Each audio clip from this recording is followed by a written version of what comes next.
JEE mains के numerical वाले question में ट्रिक्स भी लगती हैं, जैसे कि ये वाला क्वेश्चन है, केमिस्ट्री का क्वेश्चन है जो 28 जनवरी को आया था। इस क्वेश्चन में क्या दे रखा है कि अपने को पैरामैग्नेटिक कौन कौन सा है वो बताना है। तो अगर अपन इन सबको काउंट करें तो कितनी होंगी, 1 2 3 4 5 6 7 8 9, 9 है ये टोटल मिला के। तो अपने को इसमें से पैरामैग्नेटिक कौन से होंगे वो छांटने हैं। तो इसके चांसेस क्या क्या हैं, कितने होने के चांसेस है, या तो 0 होने के, या फिर 1 होने का, या फिर 2 होने का, या फिर 3 होने का, 4 5 6 7 8 9। तो 9 में से 9 हो जाए इसके चांसेस बहुत कम है, 8 हो इसके चांसेस बहुत कम है, कोई ना हो इसके चांसेस भी बहुत कम है, 1 हो इसके चांसेस भी बहुत कम है, 2 हो इसके चांसेस भी बहुत कम है। तो इस वजह से क्या होगा ना कि यहाँ पे मतलब ज़्यादा तो 3 होने के चांसेस भी बहुत कम है। तो इसलिए 4 5 6 7 इस रेंज में होने के चांसेस सबसे ज़्यादा हैं।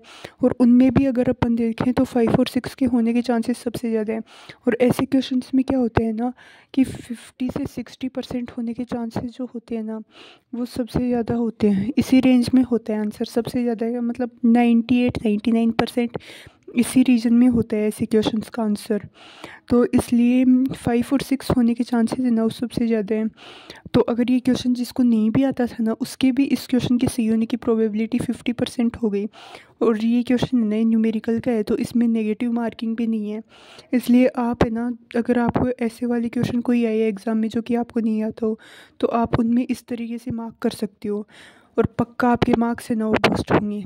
और अगर आप इस तरीके से मान लो और जो भी मैंने और अलग ट्रिक्स वगैरह बताई है उनकी हेल्प से अगर आपने पूरे पेपर में 20 क्वेश्चंस भी अटेम्प्ट करे, जिनमें से अपन ले लेते हैं कि आपके 10 सही हो गए और 10 आपके जो हैं वो गलत हो गए, फर्स्ट केस में यही होगा, इससे कम नहीं होंगे।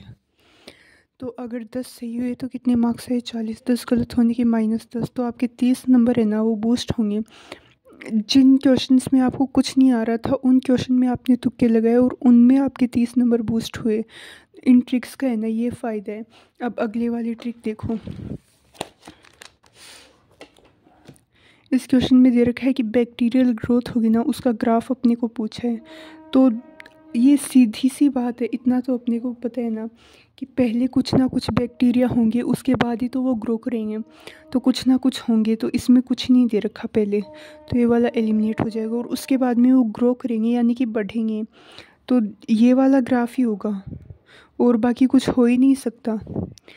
इसमें ना तो अपन ने इक्वेशन बनाई ना कुछ और किया, इक्वेशन बनाते ना तो टाइम भी ज़्यादा लगता, और इस तरीके से करेंगे पक्का पता है यही आंसर होगा। और टाइम भी जो है ना अपना वो सेव हुआ और अपन इसका टाइम बचा के, जैसे मैथ्स का पेपर है वो बहुत लेंथी आता है तो उसमें भी टाइम वो लगा सकते हैं।